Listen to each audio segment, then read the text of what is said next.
Il était une fois, dans une petite ville appelée Vérony, nichée au milieu des collines, une petite école primaire. Dans cette école, il y avait un garçon de 8 ans plutôt curieux et imaginatif prénommé Thomas. Thomas était connu pour son imagination débordante et ses histoires envoûtantes qu'il concoctait, entraînant ses camarades de classe dans un monde onirique captivant.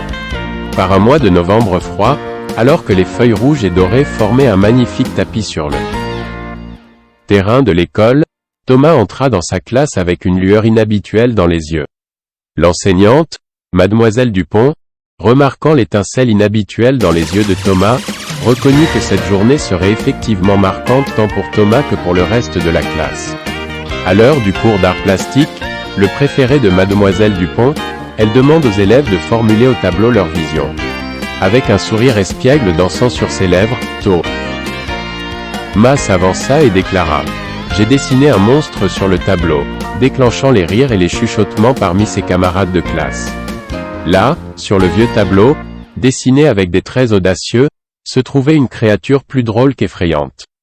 C'était un mélange de couleurs, de formes et de tailles, un corps bleu géant, des yeux verts exagérés, des pois roses, des cheveux jaunes hérissés et 2 drôles de dents qui sortaient de son sourire. Le chef-d'œuvre de Thomas fit bientôt rire toute la classe, même Mademoiselle Dupont ne put s'empêcher de rire.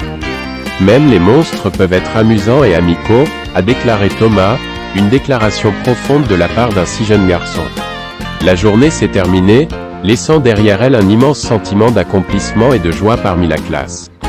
Le « monstre » de Thomas, qui fut plus tard affectueusement surnommé « rigolo », drôle en français, a apporté une touche inattendue habituelle et a fini par représenter un symbole de rire et de camaraderie pour la classe.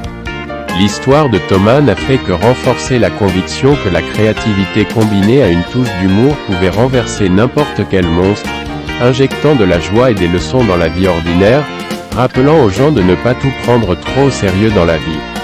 L'imagination de Thomas a en effet rendu la petite école de Vérony un peu plus colorée et beaucoup plus amusante.